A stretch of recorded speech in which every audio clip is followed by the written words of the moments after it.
अस्सलामुअलैकुम।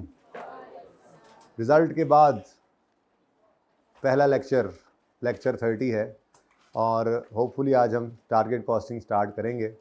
बाकी माशाल्लाह इस क्लास में ज़्यादा बच्चे वही हैं जिनका रिज़ल्ट है। दोबारा हाथ खड़ा करिएगा जिन का रिज़ल्ट आया था। हाथ खड़ा करें, आया था, मैंने नहीं कहा अच्छा या बुरा, आया था, हाथ खड़ा करें। ओके, अब वो बच्चे हाथ नीचे कर लें जिनका पास हो गया, कुछ ना कुछ। अच्छा हुन किसने कहा मरना है, मैं रिज़ल्ट देखना है सारे अंदर। चलें जी। बहरहाल जिन बच्चों को अल्लाह ने कामयाब किया बहुत मुबारक हो, और जो किसी वजह से रह गए तो जो पास हुए उनकी तरफ भी देखना है। यानी कि आप 3 पेपर दिए, 2 पास हो गए, अल्लाह का शुक्र करें। शुक्र करने से अल्लाह नेमत बढ़ाते हैं। ये बहुत नाशुक्री वाली बात है कि ऐसे बच्चे मिले परेशान हैं कि 3 दिए थे, 2 पास हो गए, 1 फेल हो गया। मैंने कहा 67% तो रिज़ल्ट है तुम्हारा, अच्छा तो है, शुक्र करो, अल्लाह आगे नेमत को बढ़ाएंगे। बाकी ज़िंदगी का एंड बिल्कुल ये नहीं होता। सीए एक ऐसी फील्ड है कि कभी ज़िंदगी में जो फेल नहीं हुआ होता यहाँ पे आके वो इसका मज़ा चख लेता है। खैर है, कोई बात नहीं, ये नुकसान की बात नहीं, ये नाकामी नहीं। नाकामी ये है कि जो पेपर रह गया अगली बार भी रह जाए, फिर आपके अंदर वाकई कोई गड़बड़ है, कमज़ोरी है, फिर आप सोचें कि आपने ये करना है या नहीं करना। अगर आपने अगली बार में अपनी कमियां दूर करके पास कर लिया तो वेल एंड गुड। आर्टिकल्स में जाओ, विद इन आर्टिकल्स पास करो। विद इन आर्टिकल्स पास करना है तो बस ठीक है, अगर कोई एक आधा रह गया तो अगली बार पास कर लो। खैर है, कोई बात नहीं, ये चलता है। बाकी हिम्मत हौसले के साथ जो मेहनत करता रहे, कंसिस्टेंसी के साथ, कमिटमेंट के साथ मेहनत करता रहे, अल्लाह उसको पास ज़रूर कर देते हैं। आई कैप आपको पास करना चाहता है, एस्टैब्लिश्ड फैक्ट है। बात ये ऐसे ही है, हमारी डिस्कशंस जो उनके साथ होती हैं, जो आपकी अंडरस्टैंडिंग्स हैं वो गलत हैं। जो बच्चे 47, 48 वाले आते हैं वो 42, 43 से उठा के वहाँ तक लेके जाते हैं ज़ोर लगा लगा के। बार बार देखते हैं पर्चा, कहीं से नंबर मिल जाए, कहीं से मिल जाए। और फिर जब नहीं हो पाता, बच्चे कहते हैं सर 48 पे फेल कर दिया उन्होंने। वो 2 नंबर कम नहीं किए होते, 4 नंबर बढ़ के वहाँ तक पहुँचे होते हैं। उससे आगे ले के नहीं जा सकते वो किसी भी तरह से, तो रह जाते। तो मेहनत करें, हसद ना करें, ठीक है। जैसे कहा जाए वैसे किया करें। अनसीन वाला एलिमेंट, सीएमए का रिजल्ट अच्छा आ रहा है, अनसीन वाला एलिमेंट ज़्यादा इसके अंदर होता है, लेकिन आपने उसको टैकल करना है बस। और जो चोर रास्ते आपको सिखाए जाते हैं कि फॉर्मेट है, बस इसीलिए फॉर्मेट रखा जाता है कि उस फॉर्मेट पे सवाल आपने करना है। सारा सवाल नहीं भी आता होगा तो कुछ ना कुछ उसमें से चीज़ें फिर भी निकाल लोगे। पता होगा ना इस टॉपिक में सवाल ऐसे करना है, तो 2-4 फिगर्स निकल आएंगी, 2-4 नहीं भी निकलेंगी तो काम हो जाएगा। आसान सवाल भी होते हैं, मुश्किल भी होते हैं, बहुत मुश्किल भी होते हैं। आसान में 80-90% मार्क्स, मुश्किल में 60-70% मार्क्स। ये आपकी तैयारी है। बहुत मुश्किल में भी वही तैयारी हेल्प करती है, आधे नंबर उसमें भी आ जाते हैं। छोड़ना कुछ नहीं है, ठीक है। चलें जी, आपकी मुस्तकबिल के लिए आपको ढेरों दुआएं। और टेस्ट नंबर 2 में मसला था, ये वाला नहीं, टेस्ट नंबर 3 था, 1 था बेटा। 3 तो अब फिर कल कर लेंगे ना, ठीक है। इकट्ठा तो नहीं करना, ये जो बीच में छोड़ा था इसको ज़रा फटाफट कर लें, ठीक है, फटाफट। ओके, इसको क्विकली ख़त्म करें, क्विकली। उसके बाद टारगेट कॉस्टिंग मैंने स्टार्ट करानी है। ओके जी। Master wide manufacture cooking oil हमने ये पढ़ा था। रिक्वायरमेंट थी prepare cost of goods manufactured account, manufacturing account, ठीक है, फॉर द ईयर 31 दिसंबर 23। यहाँ पर मैंने आपको एक तरतीब बता दी थी, मैं वर्किंग इसी तरतीब पे करूँगा, ठीक है। ये जो सारी की सारी वर्किंग है, इससे आपने रॉ मटेरियल कंज्यूम निकाल लेना है, ठीक है। रॉ मटेरियल और पैकिंग मटेरियल दोनों ही कंज्यूम्ड निकालने हैं आपने, ठीक है ना। लेकिन दोनों को ही डायरेक्ट मटेरियल कह देंगे तो ज़िंदगी आसान हो जाएगी। उससे फ़ायदा ये होगा कि जो कैरेज है वो भी वहीं पे दोनों में इकट्ठा ही ऐड हो जाएगा, ठीक है। बहरहाल ये ऊपर वाली सारी वर्किंग जो है इसको हमने पहले इसी को ही कर लेते हैं। ओवरहेड्स जो है ना, ओवरहेड। अच्छा, ये सवाल जो है मैंने पहले भी अर्ज़ किया, टेस्ट 1 के अंदर सिर्फ बेसिक्स पढ़ी होती हैं, कोई टॉपिक तो हमने पढ़ा नहीं होता। पास हो गए हो दोनों, तो अब सवाल अब इस क्लास के बाद आना, मैं क्लास छोड़ के क्या तुमसे जफियाँ डालूंगा। इंटरव्यू देना चाहोगे? हैं क्या क्या कौन कौन से पेपर दिए थे? आ जाओ आ जाओ आ जाओ आ जाओ। R2 CMA और सी लॉ, आ जाओ भाई, आ जाओ। लो जी, आप लोगों की मोटिवेशन के लिए कुछ हजरात तशरीफ़ लाए हैं। अस्सलाम वालेकुम। अस्सलाम वालेकुम। क्या हुआ, पटाखा चल गया? अच्छा हाँ भाई, कितने पेपर ये थे? R2 CMA और सी लॉ। R2 CMA और सी लॉ। अच्छा जी, कितने पेपर, कितने नंबर का? चलो CMA की बात ही करते हैं, क्या ख्याल है? CMA की बात करें तो CMA में कितने नंबर का पेपर अटेम्प्ट किया था आपने? 72 मार्क्स का। ओह माय गॉड, चलो बात। अच्छा तो सर जी मेरे से स्केड्यूल ना पूछिएगा वो पढ़ाई का, बच्चे आपके डिस्ट्रैक्ट हो जाएंगे। आपको पता ही है मैंने कितना सारा पढ़ा था। अच्छा तो फिर पेपर से तैयारी करते कैसे थे वैसे बाय द वे, मतलब टॉपिक जो करते थे उसमें सवाल? गॉड गिफ्टेड हूँ, मतलब मैं ना वो क्विक लर्नर ज़्यादा हूँ मैं सारा से। या इसको जगह दो जरा, तुम इधर बैठो। वालेकुम सलाम, क्या हाल है? पेपर सीएमए का दिया था इस दफा? दिया था सर। अच्छा कितने नंबर का अटेम्प्ट किया? सर मैंने 100 मार्क्स का ही किया था। 100 मार्क्स का इंटरव्यू तो ये है। अच्छा जी वो कह रहा है जो अच्छा तो आपकी तैयारी किस तरह से होती थी, मतलब क्वेश्चन आपका पेपर के अंदर अनसीन क्वेश्चन से कैसे टैकल किया उनको? सर प्रैक्टिस थी पहले से ही अनसीन करने की, जिस तरह आप करवाते रहते हैं। नहीं हो तो ठीक पास है सर। ये अच्छा क्वेश्चन है, पेपर पास हो गया नहीं तो अनसीन की प्रैक्टिस हेल्प करती है या नहीं करती है? बहुत करती है सर। तो आपको क्या लगता है कि सोल्यूशन पहले देना चाहिए या बाद में ही देना चाहिए बच्चों को? बाद में। भाई कह रहे हैं बाद में देना चाहिए, ठीक है जी। और कोई खुसूसी मशवरा इनको देना चाहें आप? बस रेगुलर आए, मैं तो रेगुलर रहा था। छुट्टी नहीं करनी। किस किस ने अभी तक सेशन में एक भी छुट्टी की है? देखो अब ये देखो शक्लें देख लो, इनकी शक्लें देख लो। ये तो आया ही 6 दिन पहले है ना। और कोई टिप? रेगुलर तो ये रहेंगे और टेस्ट वेस्ट देने की जरूरत तो नहीं है, सिखाना पूरी होती जरूरी है, बहुत ज़रूरी है। अनसीन एलिमेंट को टेस्ट करने के लिए यही 2 तरीके हैं, ठीक है। और कोई खुसूसी मशवरा है? बस सर आपकी जो बातें हैं बस ठीक है वालेकुम सलाम। आपका क्या बना? सर मैंने सीएमए नहीं दिया लेकिन वैसे 4 दिए थे। 4 पेपर दिए थे? 4 पेपर भी भाई बच्चे ने दिए हैं। 4 पेपर में से पास कितने हुए? 4 पास भी होते हैं, तो इसलिए ये भी जहन में रखें। ये रेगुलर है। 5 वाला बिल्कुल, 4 वाला अच्छा है नो डाउट, ठीक है, लेकिन 5 पेपर कोई पास करे तो फिर तो बहुत ही खीर है, 4 भी हो जाते हैं। 3 से कम पेपर देना जायज ही नहीं है। कुछ बच्चे बैठे हैं आज आखिरी सीट पे आके अपनी तरफ से कह रहे हैं 50% रिजल्ट आया, लेकिन उनके 2 पेपर में से 1 पेपर पास हो। तो 2 पेपर देना तो बिल्कुल ज्यादती है, अपने साथ, घर वालों के साथ, अपनी जिंदगी के साथ। कम से कम 3 पेपर, इससे कम नहीं। 4 पेपर दिए तो मैनेज कैसे करते थे पढ़ाई? एक बार डर लगा था तो ये क्या हो गया तैयारी के वक्त, डिवीजन के वक्त, तो उसको फिर थोड़ा कैलकुलेट किया था कि किस सब्जेक्ट को कितना टाइम देना चाहिए। तो उस हिसाब से फिर किया था, तो अल्हम्दुलिल्लाह रिजल्ट अच्छा आया उसमें। तो रोज कितना टाइम देते थे हर पेपर को? सर इस तरह कोई नहीं था। चलो चलो ठीक है, शाबाश, जज़ाकल्लाह। भाई आप दोनों भी पास हो गए हो, अब क्लास के बाद इंशाल्लाह, ताकि मेरी क्लास भी हो सिर्फ हैं। ओ माय गॉड, तो वहाँ से आना पड़ेगा। अच्छा तो आप कितने पेपर दिए थे आपने? 3? कौन कौन से? FAR2 CMA और सीला। तीनों में से कितने पास हुए? तीनों पास हो गए। 7 वाले भाई के माशाल्लाह माशाल्लाह। चलें बहुत मुबारक हो आपको। कोई खुसूसी मशवरा है तो आगे आए, वरना ठीक है बस।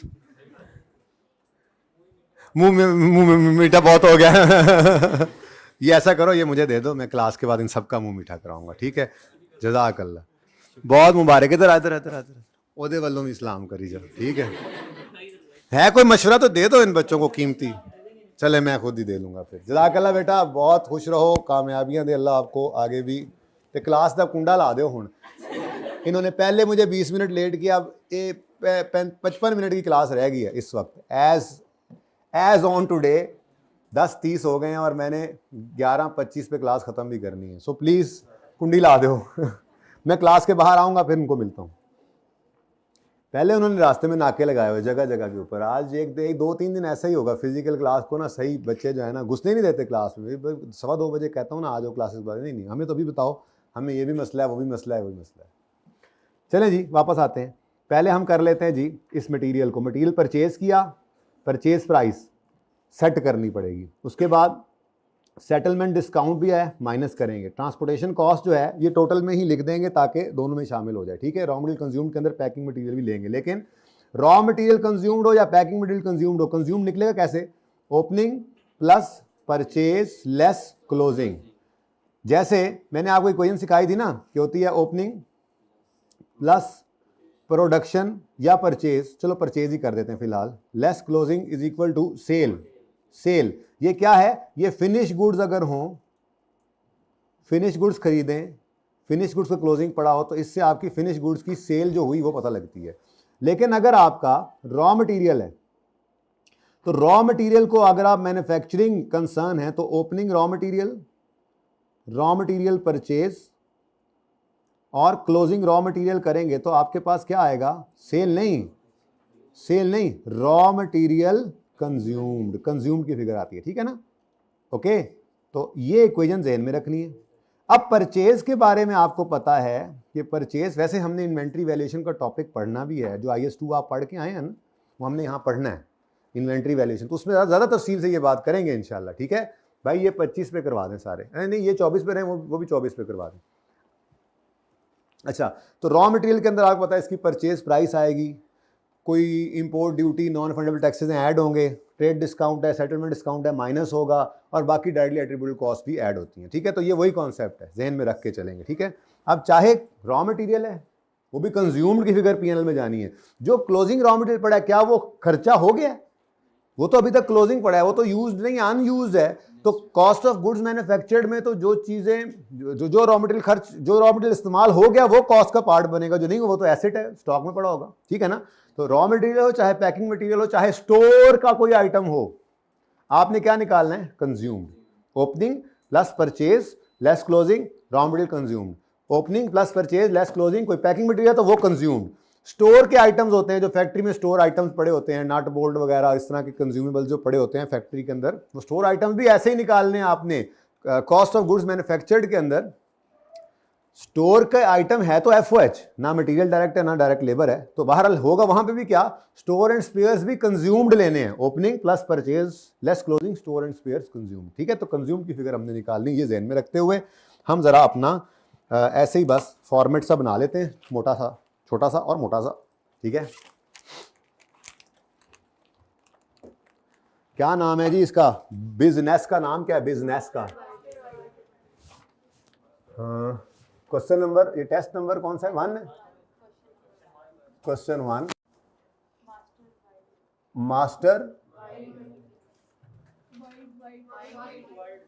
वाइड बॉल वाला वाइड, मास्टर वाइड लिमिटेड है, और हमें क्या बनाना है, मुंह नहीं बनाना आप लोगों ने, कॉस्ट ऑफ गुड्स मैन्युफैक्चर्ड, यानी मैन्युफैक्चरिंग अकाउंट।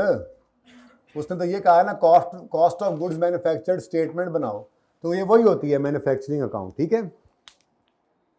अच्छा, अब फॉर द ईयर एंडेड भी लिख लो, चलो मैं यही लिख देता हूँ, फॉर द ईयर एंडेड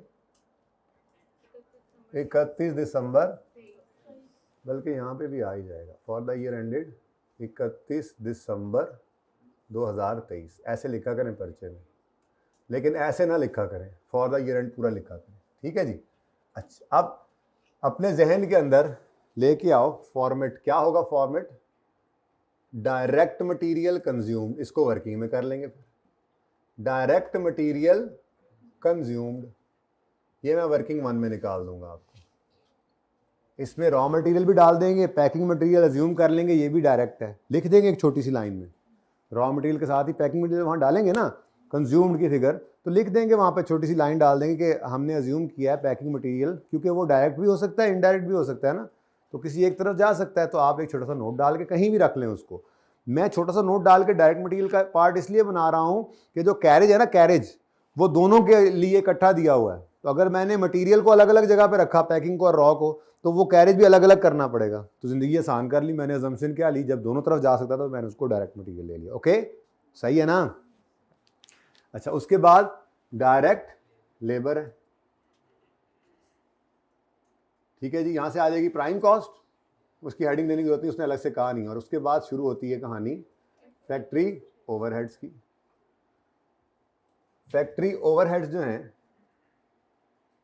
उनके लिए हम कितनी को लाइनें छोड़ दूं जी, 3-4 तो नहीं होनी, 4 है, चलो 5-6 फिर भी मैं छोड़ देता हूँ। उसके बाद ये टोटल फैक्ट्री कॉस्ट आ जाएगी, क्या लिखते थे इसको, कुछ याद है फॉर्मेट में, टोटल प्रोडक्शन कॉस्ट, ठीक है, फैक्ट्री कॉस्ट या प्रोडक्शन कॉस्ट दोनों ही लिख देता हूँ, टोटल फैक्ट्री कॉस्ट कहें इसको या टोटल प्रोडक्शन कॉस्ट कहें,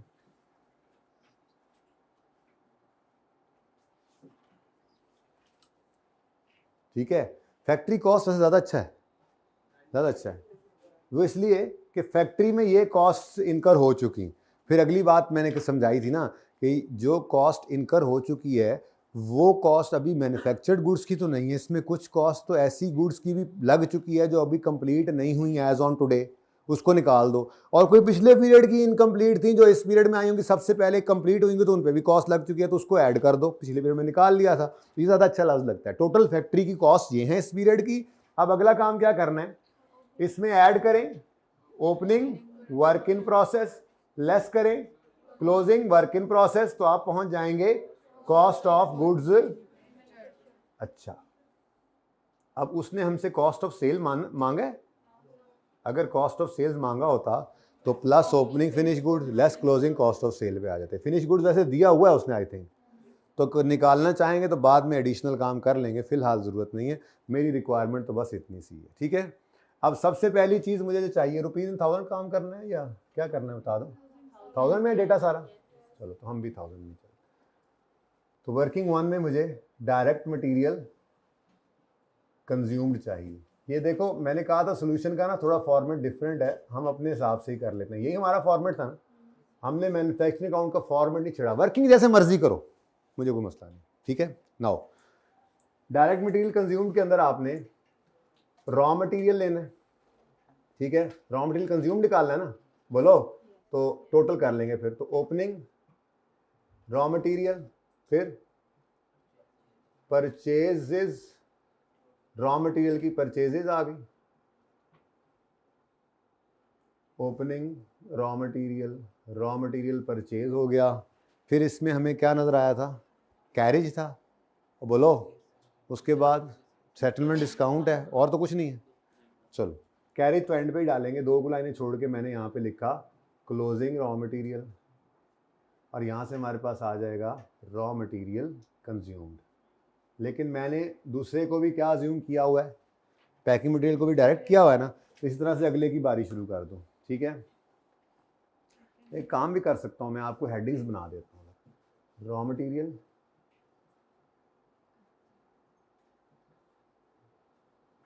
रॉ मटेरियल में ओपनिंग रॉ मटेरियल, फिर परचेजेज ऑफ रॉ मटेरियल।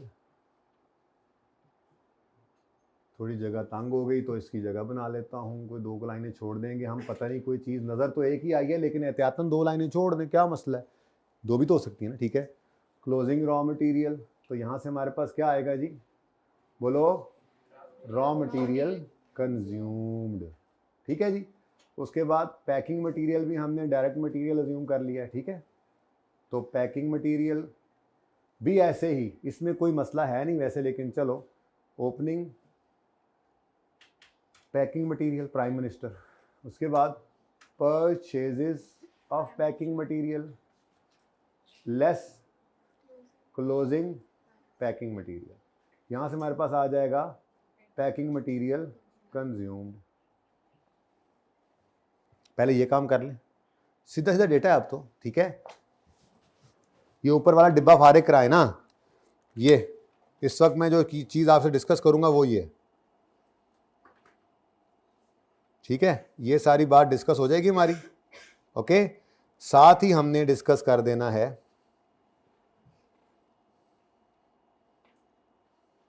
ये भी साथ ही पढ़ा देंगे, ये पॉइंट भी साथ ही पढ़ देंगे, ठीक है। लेकिन इसमें से फ़िलहाल ये आपका पैकिंग मटेरियल और रॉ मटेरियल, इनका ओपनिंग क्लोजिंग भी अभी यूज़ हो जाएगा, ठीक है। और सही है, तो बस इतनी सी चीज़ है। तो फ़िलहाल इधर से चलते हैं जी। ओपनिंग रॉ मटेरियल और opening packing material, closing raw material और क्लोजिंग, नज़र आ रहा है, ओपनिंग ओपनिंग क्लोजिंग क्लोजिंग। ये तो लिख सकते हैं ना पहले, फटाफट जाके तो लिखवा दो। ओपनिंग रॉ मटेरियल के बारे में लिखवाओ जी, 5000 में है ये, चलो वर्किंग है वैसे तो, लेकिन चलो रुपीज़ इन 1000 में लिख देता हूँ। परचेजेस बाद में करते हैं। और क्लोजिंग रॉ मटेरियल कितना है, 778। कोई एनआरवी की एडजस्टमेंट तो नहीं है, कहीं सवाल में लिखी हुई तो नहीं है ना, लिखी हो सकती थी, ठीक है। मिसाल को वो कहता ये 7780 जो है ये कॉस्ट है और इसकी एनआरवी 7700 है, तो हम राइट डाउन करने का तरीका क्या, हम लिखी क्लोजिंग लेते, ठीक है। लेकिन ऐसा कुछ नहीं है। क्लोजिंग कितना है जी, 7780। यहाँ से आपके पास आएगा पैकिंग मटेरियल कंज्यूम्ड इंशाल्लाह, ठीक है। लेकिन परचेजेस की फिगर पड़ेगी तभी आएगा ना, फिलहाल तो नहीं है, ओके। लेकिन जो लिखते जा रहे हैं डेटा ज़रा वो तो लिखते जाए ना, इधर मिलता जा रहा है। उसके बाद पैकिंग मटेरियल है, दूसरे नजर आए कितना है जी, ओपनिंग 700, क्लोजिंग 285, ठीक है जी। यहाँ से आपके पास आ जाएगा पैकिंग मटेरियल कंज्यूम्ड, इन दोनों का टोटल करेंगे तो आपके पास डायरेक्ट मटेरियल कंज्यूम्ड की फिगर आ जाएगी। समझ आया फॉर्मेट? ये कोई ऐसे फॉर्मेट नहीं तो वर्किंग करता जा रहा हूँ, आप जैसे मर्जी करें, टोटल की फिगर आपकी मेरी सेम निकले तो आप बिल्कुल ठीक हैं, ओके जी। अच्छा, उसके बाद आगे बढ़ते हैं। ये तो गया हो, अब ऊपर चलते हैं जो डेटा इसके बारे में है। बाकी तो सारा कुछ जो है ना वो ओवरहेड्स के बारे में। अदर इन्फॉर्मेशन में रेंट है, सैलरीज एंड वेजेस हैं, तो बस इसका मतलब है ओवरहेड से ऊपर की कहानी सिर्फ यही है जो हमने देखनी है जी। रॉ मटेरियल जो परचेज किया है वो 60,500 है। ये 60,500 में शामिल है इंक्लूडिंग 17% सेल्स टैक्स, तो इसका मतलब ये 117 पे आया पड़ा है, ठीक है। और हमने इसको लेकर जाना है 100 पे, तो वो परसेंटेजेस सिखाई थी ना, ये अमाउंट 117 पे है, इसको 100 पे ले जाना है, तो डिवाइड कर दो 117 से, मल्टीप्लाई कर दो 100 से। तो इधर एक मिनट यहाँ पे बताओ जी, 60500 डिवाइडेड बाय, इसमें 117 शामिल है, हमने वो निकालना है, यानी हमने इसको 100 पे लेके जाना है। तो आसान तरीका क्या है, given amount divide by given amount percentage multiplied by G into 100। आपको पता है टैक्स पढ़ रहे हैं या पढ़ लिया है? आप पता है ना टैक्स, ये सेल्स टैक्स होता है, वैल्यू एडिड टैक्स होता है। यानी अगर आपकी जो सेलिंग प्राइस थी, जो रिटेल प्राइस थी मिसाल के तौर पे, वो अगर 100 थी तो इसके ऊपर 17% टैक्स पड़ेगा और ये 117 पे। अब मामला क्या है, मामला ये कि सवाल में हमें ये गिवन है 60,500 ये गिवन है, ऐसे ही है। अब आपके पास ये गिवन है फिगर और आपको ये चाहिए, तो क्या करो, ये डिवाइड कर दो 117 से और फिर जो फिगर है उसको मल्टीप्लाई कर दो 100 से, तो यही काम किया। कितना आता है 5, ठीक है जी, तो सही है। तो हमने सेल्स टैक्स रिफंडेबल को एक्सक्लूड कर दिया, अलग पड़ा होता तो इग्नोर कर देते, ठीक है। नेक्स्ट,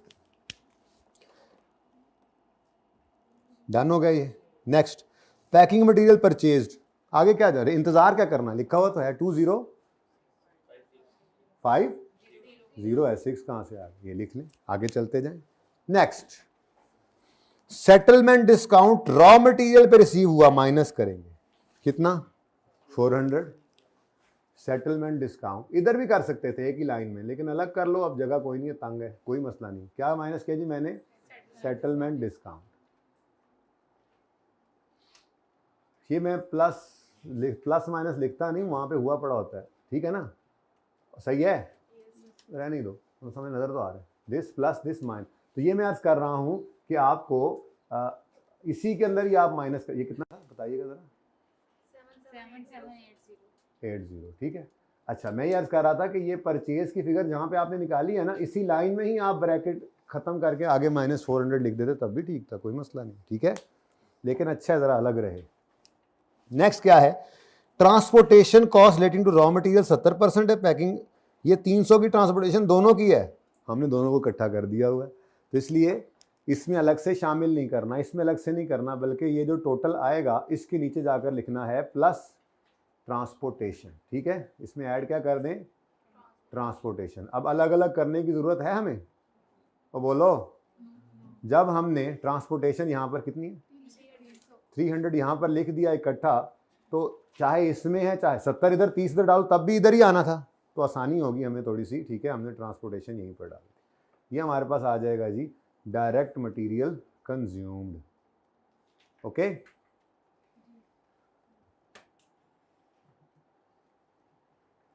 कोई चीज़ रह तो नहीं गई, ये टाइम ज़ाया कर रहा हूँ बस आप लोगों का आज जी, बाकी ज़ाया हो गया काफ़ी जी, जल्दी बोले। 48529 2465 सॉरी 2465 50994 ठीक है जी। अच्छा अब देखो किसी बच्चे ने अगर इसको कहे, कोई बच्चा मैंने डायरेक्ट मटेरियल नहीं लेना इसको, पैकिंग को मैंने इसको FOH में लेना है, तो ठीक है कोई मसला नहीं, इसको उठा के इधर ले आएंगे, ये 2465 है। लेकिन फिर एक छोटा सा मसला ये आएगा कि 300 का 70% इधर अलग ऐड करना पड़ेगा और 300 का 30% इधर अलग ऐड करना पड़ेगा, तो इसलिए मैंने उधर रख दिया इकट्ठा, हैं दोनों ही ठीक है। तो आप नीचे एक छोटा सा नोट डाल देंगे,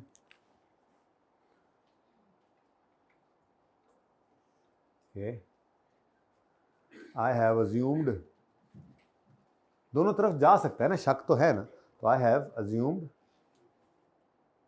packing material as direct material, ठीक है ओके। यानी सिग्निफिकेंट होगी इसकी कॉस्ट, अलग से भाई मोबाइल वाले सिग्निफिकेंट होगी, और ये एक यूनिट पर कितना लगती है ये इजीली बता सकते होंगे, ठीक है। इससे शक्ल बन रही होगी, ज़ाहिर शक्ल के ऊपर ही आ रहा होता है पैकिंग मटेरियल भी, तो यही शर्तें तो डायरेक्ट मटेरियल की शर्तें थी, तो हमने ये अज्यूम कर लिया दिमाग में कि ये सारी चीज़ें ऐसे ही हैं, बस ठीक है ये डायरेक्ट ही है ओके।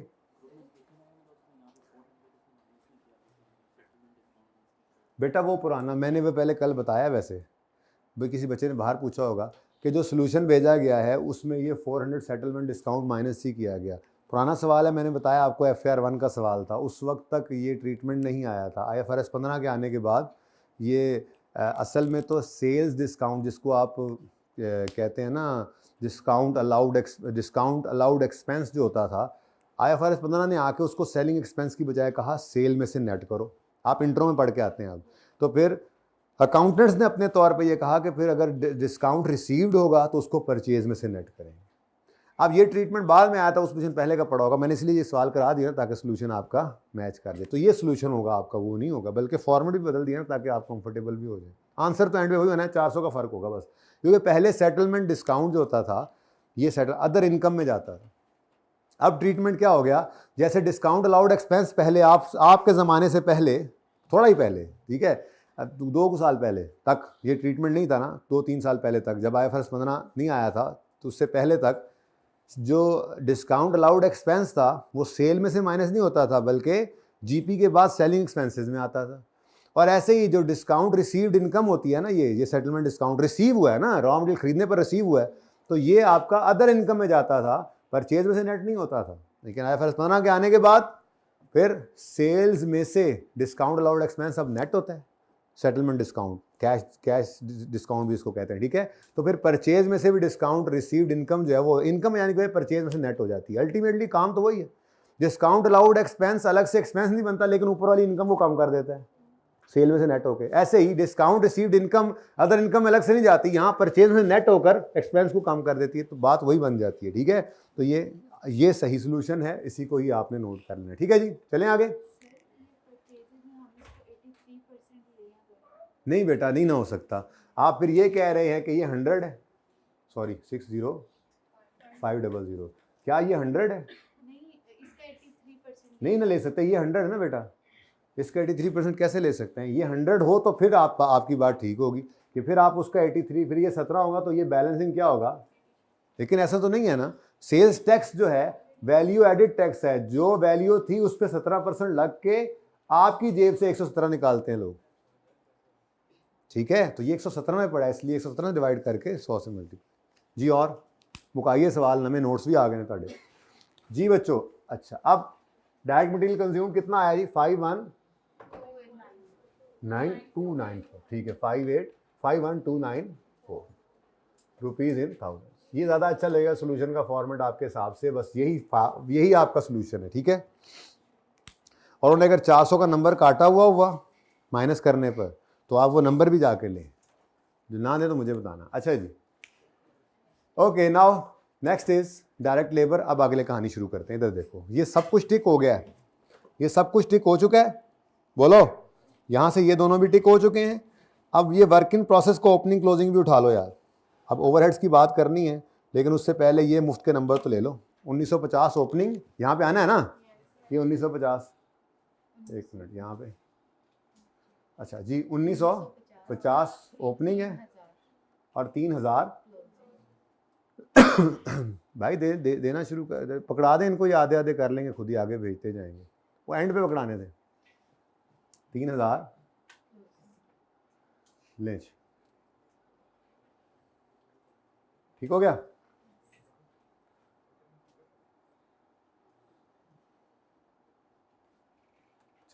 चलें जी, अब अगला काम करते हैं शुरू। ओवरहेड्स की कल बात शुरू कर दी थी वैसे तो माशाल्लाह से आपने जी, ये भी हो गया। अब सिर्फ फिनिश गुड्स की इन्वेंट्री रह गई है, इसकी मुझे कोई ज़रूरत है नहीं क्योंकि उसने मुझसे कॉस्ट ऑफ सेल्स नहीं मांगी, तो ये इग्नोर कर देंगे, ठीक है। चलें, ठंड लग रही है, ओके। नाउ तो ये सवाल आपसे हो गया था ना, करें जा मैं फ्रॉड ना लाया करो मेरे नाल। चलो, तो मेरी नज़र पड़ गई उधर, लेकिन टारगेट कॉस्टिंग मैंने शुरू करना है, ये ना समझना कि मैं वहाँ से भाग रहा हूँ, बट मुझे वैसे ही एकदम से नज़र पड़ी मेरी। नेक्स्ट है जी डिटेल ऑफ ओवरहेड्स। सबसे पहले है रेंट। रेंट कितना है जी? 2700। अब ये वर्किंग नंबर कौन सा बन गया? 2, वर्किंग 2। ऐसे ही करना पर्चे में, समझ आती है तो मैं बार बार कह रहा हूँ, ये बिल्कुल सही वर्किंग है, इससे पूरे मार्क्स मिलेंगे आपको। डबल लाइन की बजाय सिंगल लाइन लगा के तीर लगाना, ज़रा और टाइम बचेगा। ये इजी है, इस तरह से कर लो, कोई मसला नहीं, बस वर्किंग का रेफरेंस दे देना, वो यहाँ पे आके देख लेगा, ये बिल्कुल ठीक है। ठीक है, अब हुआ क्या था, वो कहता है जी 2700 रुपये क्या है? रेंट, ये ओवरहेड है। अब ओवरहेड में से हमें सिर्फ मैन्युफैक्चरिंग ओवरहेड्स चाहिए, जो फैक्ट्री वाले ओवरहेड्स हैं, ठीक है। अब इसको देखते हैं, कहता है जी the breakup of rent is as follows. Factory का रेंट, ये तो प्रोडक्शन कॉस्ट है हमारी है। वेयर हाउस, जिसमें 50% रॉ मटेरियल है, 10% पैकिंग मटेरियल का है और 40% फिनिश गुड्स का है। ये भी ठीक, ये भी ठीक, ये नहीं, और ये तो सारे का सारा ही नहीं, क्योंकि ये क्या है, शेल्फ स्पेसिंग तो सेलिंग एक्सपेंस होता है, ठीक है। तो मैंने इस तरह से आपको ब्रेकअप बना दिया था कि 2700 क्या है? रेंट। रेंट कितना है जी? 2700। 2700 में से 2000 तो एफओएच में जाएगा, ठीक है, 250 भी एफओएच में जाएगा, 50 भी एफओएच में जाएगा। समझ आ रही है? छुट्टी की थी तुमने तो फिर क्यों नोट कर रहे हो? अच्छा चलें जी, तो ये देखें 2000, 500 का 50%, 250 भी, और 500 का 10%, 50 भी, ये भी एफओएच, ये एफओएच नहीं, ये एफओएच नहीं, ये इस तरह से। अब खींचो तस्वीर। अब 2000 भी एफओएच, 50% चूंकि रॉ मटेरियल का वेयर हाउस का किराया है, वो भी एफओएच, 10% यानी 50 रुपये, ये चूंकि पैकिंग मटेरियल के वेयर हाउस का किराया है, तो ये भी एफओएच, लेकिन अगले दोनों सेलिंग एक्सपेंस हैं। अगर पीएनएल बना रहे होते पूरा तो ये सेलिंग एक्सपेंस जीपी के बाद नजर आता, सेलिंग एक्सपेंसेस में जाता ये, लेकिन हम पीएनएल बना रहे हैं। और जाग रहे हो, वो खुशी में कुछ चुप हैं, कुछ गम में चुप हैं, समझ आ रही है? तो फिर यही वाली वर्किंग रेफर कर देनी है आपने, ऐसे करके, ठीक है। एफओएच यूं लिखना है आपने, एफओएच के अंदर आपने आकर लिखा रेंट। अब इधर देखो 2000 प्लस 250, अलग अलग तोड़ के लिखो, प्लस 50, और इसके लिए इनको कहो एग्जामिनर भाई को कि आप जरा वर्किंग नंबर 2 में चाती मार लें। 2000 तो गिवन था, लेकिन 250 और 50 हमने वहां पे तोड़ के दिखाया हुआ है, ठीक है। अदर वे राउंड भी आप चल सकते हैं, जबानी पता लग रहा है, ठीक है, अच्छी बात है। 2000 लिखे, प्लस करें आगे, डायरेक्ट लिखे 500 इंटू 60%।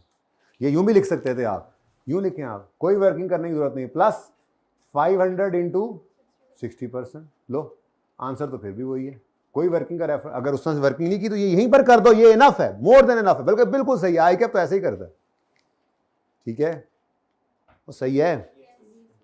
आंसर इसका भी वही होगा जिसका है 2500, 2000, हाँ नहीं 2300 लिख रहा हूँ, ठीक है जी। तो आपकी जो वर्किंग है ब्रैकेट वाली, उसका भी आंसर यही आता है 2300। चेक कर लिया करो जल्दी से, ऐसी बात किया करूँ तो, ओके ठीक है। अब क्योंकि मैंने वर्किंग कर दी इसलिए मैं तो वही रेफर करूँगा।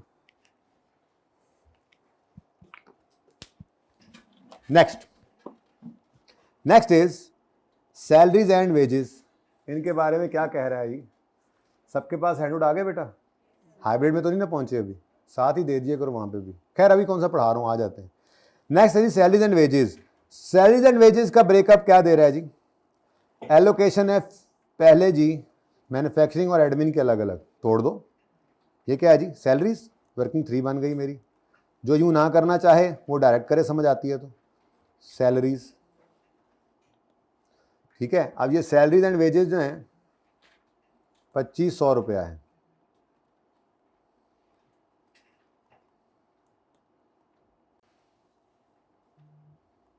ठीक है, ओके। सैलरी एंड वेजेस में 60 और 40 तो पहले कर दो ना, मैन्युफैक्चरिंग और एडमिन का। तो एडमिन को तो साइड पे कर दो, क्योंकि एडमिन जीपी के बाद का खर्चा तो है, लेकिन मैं इस वक्त मैन्युफैक्चरिंग अकाउंट बना रहा हूँ, ठीक है। बाकी बच गया 1500। अब इस 1500 की तोड़ फोड़ भी करनी पड़ रही है, क्योंकि वो कहता है 60% के बारे में क्या कहता है कि इसमें से 70% डायरेक्ट हैं, बाकी चुप है, तो बाकी फिर इनडायरेक्ट हो गई, ठीक है। तो 1500 का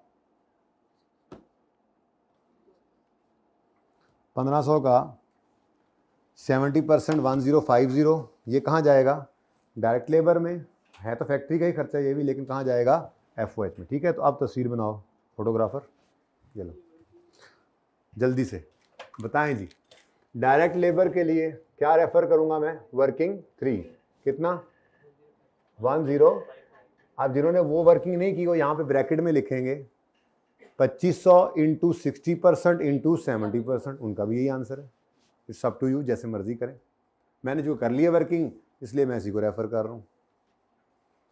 ज़रूरी बात चल रही है, कोई मसला है मुझे बता दो यार, किसी की बात हो रही है। अच्छा, नेक्स्ट इनडायरेक्ट लेबर कह देते हैं, क्या ख्याल है, इनडायरेक्ट लेबर कह दूँ ना, इसको भी वर्किंग 3 की तरफ रेफर कर दो। और कितना, अच्छा, अब जो वर्किंग ये वाली नहीं करके आ रहा था वो क्या करेगा, वही काम 2500 इंटू 1500 इंटू 30%। हाँ 1500 ऑलरेडी आ चुका है ना, नहीं बल्कि 2500 ही चलना पड़ेगा, 2500 इंटू 60% इंटू वो पूरा लिखना पड़ेगा उसको, तो वो भी सही है, वो टाइम बचाता है। मैं तो समझाने के लिए इतना तोड़ फोड़ के करा रहा था, ठीक है, हो गया काम। जो 1000 है वो हमारा खर्चा है, पर P&L के अंदर जीपी के बाद नजर आता है वो, ओके। नेक्स्ट, जल्दी करो, अब तरतीब पे पड़ गए हो तो जल्दी करो। Next is other variable overheads और अदर फिक्स्ड ओवरहेड्स। तो मुंह से ही ओवरहेड्स कह रहे हैं, लेकिन थोड़ा सा मसला ये है कि ये जो है इनमें से आपने 80%, और अब इसके लिए मैं वर्किंग नहीं कर रहा, ये तो इतने सिंपल है कि इसके लिए ये वाली वर्किंग बनती ही नहीं है, ठीक है। 5000 का 80% मैन्युफैक्चरिंग ओवरहेड है, वेरिएबल वाला, बाकी हमें क्या कौन सा है, एडमिन है, सेलिंग है, ठीक है। और 1500 का 60% हमारे लिए मैन्युफैक्चरिंग अकाउंट में आएगा, ठीक है। दूसरा जो है उसको छोड़ो, ठीक है। तो ये दोनों लिखवा दो, हैं दोनों ही कहाँ पे, ओवरहेड्स में। तो variable overheads, variable FOH, total कितने गिवन है सवाल में, लेकिन प्रोडक्शन वाले, मैन्युफैक्चरिंग वाले जी बताइएगा, 4000 पूरा। उसके बाद फिक्स्ड FOH 1500 टोटल इंटू 60%। वैसे तो भाई ये सिलेबस में अब इस तरह से नहीं आता, लेकिन इसने बहुत कुछ सिखाया हुआ। 900, ओके लें जी। उसके बाद जी और कुछ रह गया हो ज़रा देख लें एक नज़र।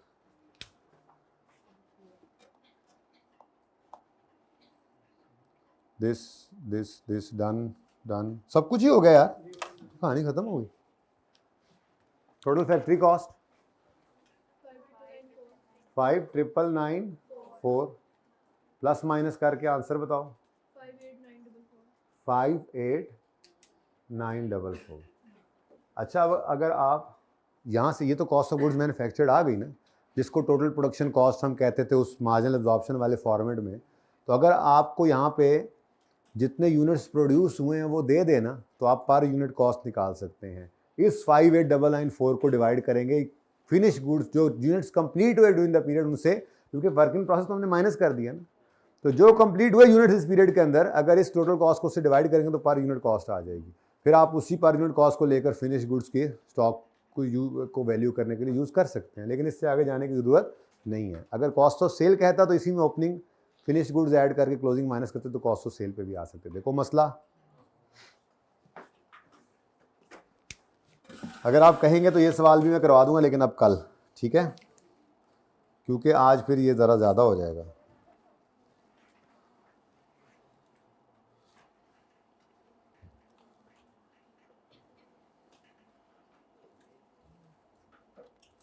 ठीक है बच्चों, ये क्वेश्चन देख लीजिएगा। कितने बच्चों को, कोई मसला नहीं है इसमें, तकरीबन सब कोई, यानी सब ये चाहते हैं कि अब हम टारगेट कॉस्टिंग शुरू करें। ठीक है, तो भाई करें ज़रा पार्ट 2 भी शुरू कर दें, आज 20-25 मिनट तो रह गए।